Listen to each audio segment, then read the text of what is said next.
visi dan misi Todak Apprentice ni?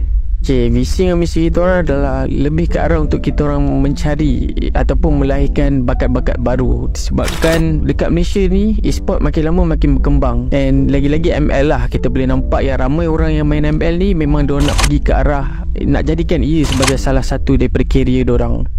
Dan korang pun boleh nampak yang mana ramai budak sekarang ni main game tanpa hala tuju disebabkan tak ada guidance yang betul. Ini adalah salah satu punca kenapa parents selalu ada persepsi yang buruk terhadap e-sport. So ini adalah misi kami untuk menjadikan persepsi parents terhadap e-sport menjadi lebih baik.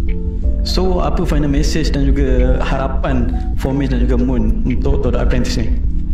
Saya Moon, saya Fomes. Harapan saya untuk Todak Apprentice ini adalah untuk melahirkan bakat-bakat baru yang mempunyai potensi dan boleh memberi saingan di persada dunia. So marilah sama-sama kita menjayakan misi di Todak Apprentice ini. #TodakLanggar. Kalau diorang join Todak Apprentice ni, diorang dapat apa? So guys, kalau korang join Todak Apprentice ni, korang bukan saja dapat belajar bersama dengan pro player, korang juga akan dapat meet and greet dan juga internal tournament, which is kita ada ekosistem kita sendiri.